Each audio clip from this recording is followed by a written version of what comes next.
Think of spies and secret agents, and you might picture James Bond. But the real story of espionage is far darker, and for decades, one side consistently outplayed the other. This is the story of how Soviet counterintelligence dominated the West from World War II to the fall of the Berlin Wall. It all started with a name that sent shivers down the spine: SMERSH, meaning death to spies. Formed in 1943, their mission was simple: hunt down and eliminate German intelligence networks on the Eastern Front, and they were brutally effective. SMERSH uncovered over 30,000 German agents, saboteurs, and collaborators. Their key tactic was deception. They'd capture enemy agents and turn them, forcing them to send false information back to their German handlers. These were called radio games, and they were devastating. Imagine German commanders at the crucial Battle of Kursk, making decisions based on completely fabricated reports about Soviet troop strength. This masterful use of disinformation became a hallmark of Soviet intelligence for the next 50 years. After the war, the world split in two, and the Cold War began. The KGB faced a new opponent, the CIA, and right from the start, the Soviets landed a knockout blow. You've probably heard of the Cambridge Five, a group of high-ranking British intelligence officers, Kim Philby, Donald Maclean, and others, who were secretly working for Moscow. They were embedded deep inside MI6 and the British establishment. Because of them, the KGB knew virtually every move the West was planning.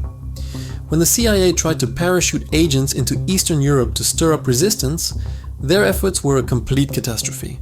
The KGB knew their names, their drop zones, and their missions before they even left the plane. Most were captured immediately, turned into double agents, and used in the same radio games that had fooled the Germans.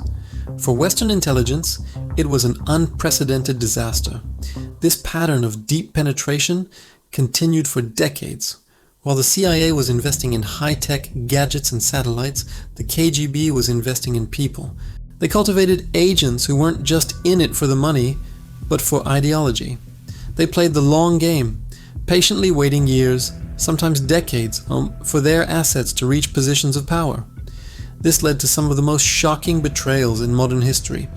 Take Aldrich Ames, a CIA officer who, starting in 1985, sold secrets to the Soviets for nearly a decade. He exposed more than 10 of the CIA's most valuable agents inside the USSR. Almost all of them were executed.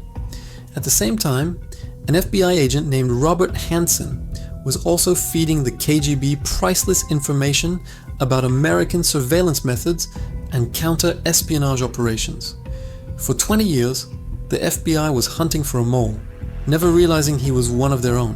These weren't just failures, they were catastrophes that gutted Western intelligence operations in Moscow. Beyond human agents, the KGB perfected the art of active measures, or what we'd now call disinformation campaigns. They had a whole department dedicated to it. They spread rumors like the lie that the AIDS virus was created in an American military lab. They funded and manipulated peace movements in Europe to sow division and weaken the NATO alliance. The goal wasn't just to steal information, but to shape reality itself, to make their enemies doubt their own governments and each other. So what made them so good?